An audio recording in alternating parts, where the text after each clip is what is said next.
Hey guys, welcome to today's lesson. We're going to focus on your imagination. I'm going to show you how your imagination paints a really great picture like that, automatically, instantaneously. You don't even have to do anything but think of a suggestion. Remember guys, before we get started, I want to remind you of a couple things.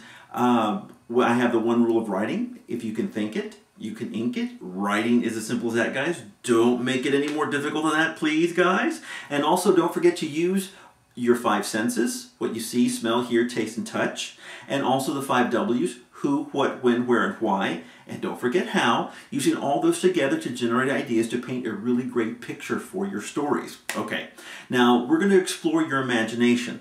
All right, now like my rule says, if you can think it, you can ink it. Once you put the suggestions up here in your head and get that picture, all you have to do is ink it with your pencil. All right, guys? This is how we do it. I want to show you how your brain works. Here we go. We need your brain. Now, all you have to do is give it a suggestion, and your brain will go out and find ideas and experiences that you've had and connects it to that one suggestion, that one idea, and paints a really great picture for you like that. And all you have to do as a writer, guys, is paint that same picture, but with words. So I'm going to show you how my imagination works and show you how quickly it paints a picture, and it paints a much better picture than the suggestion that you give it. Okay? Let's go into my imagination right now. We're in my imagination. Ooh, it's dark in here. What we need is an idea, a suggestion. My suggestion for my imagination right now is the beach. See? Now a beach in generic terms is just sand and sea. That's what really makes the beach. But here, my imagination has gone out and found things that I've liked or experienced in or at a beach. And you can see palm trees. Did I say beach with palm trees? No. Did I say beach with clouds, beach with birds in the sky? No. It did that for me automatically. And that's what your brain does. And right now, your imagination has painted a different picture based on your experiences. And now that you've seen what my imagination has done, it's taken those ideas and put them into your picture. Now, while we're looking at this, and by the way, that is one of your senses, looking. So we're going to be seeing my imagination. Now, when you're looking at this and you're seeing this, what other senses come into play? What do you hear? What do you smell? What can you feel? What can you taste? Now, taste may be a little tricky here, but be creative. And I'm just going to throw this out there.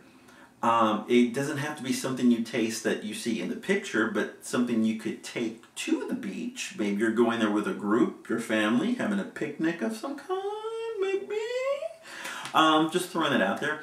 Now, teachers, if you want to pause the lesson right now, that's great, and maybe discuss and get some ideas, and just do a verbal brainstorm and just talk it out and just get some suggestions, see what great suggestions your students will have about the beach, okay?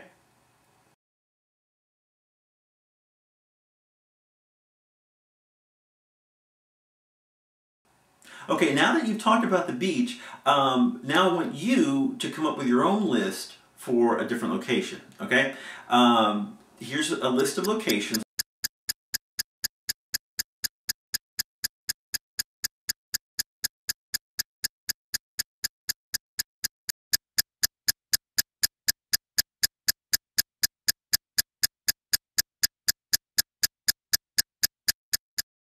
Choose from. And I want you guys, I want you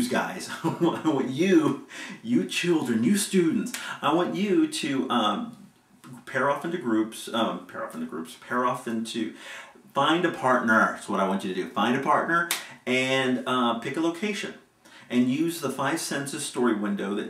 Don't spend your whole time trying to come up with this great idea, the clever thing. It's not about that. It's about being true to the suggestion. My suggestion to you is this location, okay? Just be honest and just try to get a really good idea down. And don't sit there, because if you waste your time trying to find the best and the most clever idea, you're going to waste a lot of time. But just put the first thing pops into your head and just write them down. Give yourself about 5 minutes for the whole sheet. And really just boom, boom, just 1 to 2, maybe 3 word suggestions for each line in each pane, okay? And then compare your list with your partner You're going to find that you may have a lot that are the same, but there are going to be a few things that are different. And the really cool thing now, what are those differences going to paint in your imagination? Does it make your picture better? Probably will. So merge those lists and paint a really great picture. And talk it out and pretend that you have gone to this place and this is what you've done together. Maybe you and your friend went to the beach and saw and did all this together. And remember guys, if you can think it, you can ink it. Alright, I'll see you at the next lesson, okay? Bye guys!